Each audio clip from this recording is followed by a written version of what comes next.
all this fear-mongering over this Trump rally because they don't want him to do it, and he's going to do it anyhow. Trump warns him on Twitter.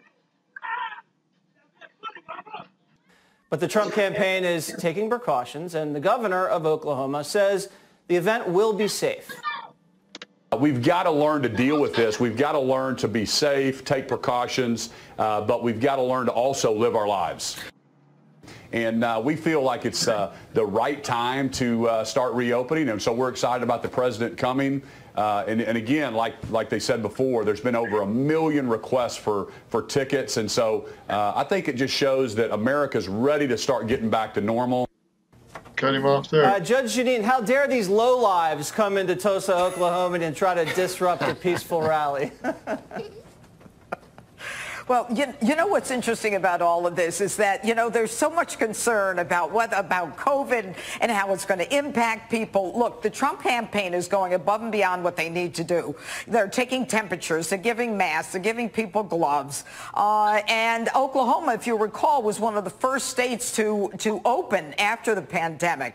The only problem seems to be that the individuals coming in to make trouble. And the president has made it very clear what he intends to do. That they're not going to be treated the way that the protesters or rioters were treated in Minneapolis and in Seattle and in New York City. So I think the dichotomy is going to be clear on the resistance to this particular rally, but the rally is exactly what Donald Trump needs right now. It's where he gets his confidence. It's where the people feel his energy. And I think it's going to be a very positive thing, and hopefully it will be peaceful. His events are. It's just a question of what the outsiders want to do and the drama and trauma that.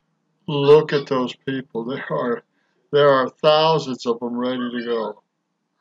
It's 2:02 p.m. in they want to create.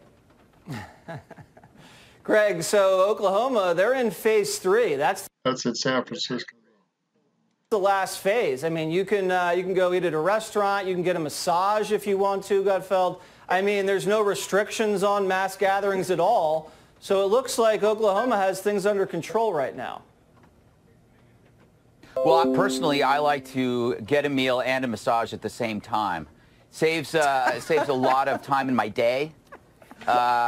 Anyway, it's interesting because, I mean, obviously we've been talking about how the media portrays these rallies versus protests. They weren't too concerned about what they were doing to protect themselves in the protests. And now with this, it's like everybody's evil.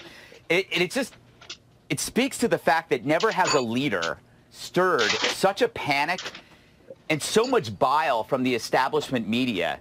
And what it's telling you is that Trump is not a threat to you. He's not a threat to the people. He's a threat to establishment media. He's essentially the Hells Angels, the 1970s Oakland Raiders, the Magnificent Seven and Harry Callahan all wrapped into one. And he scares the media so much that they have to demonize him in every single way. Looking back when Trump said fake news is the enemy of the people, tear down the wall. I know that's going to upset a lot of people, but the country is now seeing. Fake news is a real fake media is a real enemy. What he knew, that the media is manipulating us, and they're trying to manipulate us so that we hate each other. Because as long as we fight each other, if it's black versus white, male versus female, the media is able to stay in power. Because once we come together, they're out of business. So it's in their best interest to keep us at our throats. I'm going to end it here.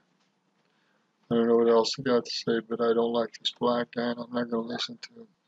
Call me bigoted, I am. I just don't like the negative media, and I'm not going to put up with it. So, the rally's coming on, and it'll be over, I don't know how many hundreds, thousands going to be there. I don't know. Maybe a couple 100,000. I don't know. It's going to be jam-packed and overflowing, all that. It's Roger Martin, Village, Montana. Good day. Glad to see the Oklahoma governor's got his head screwed on right. We'll see what happens tomorrow. Good day.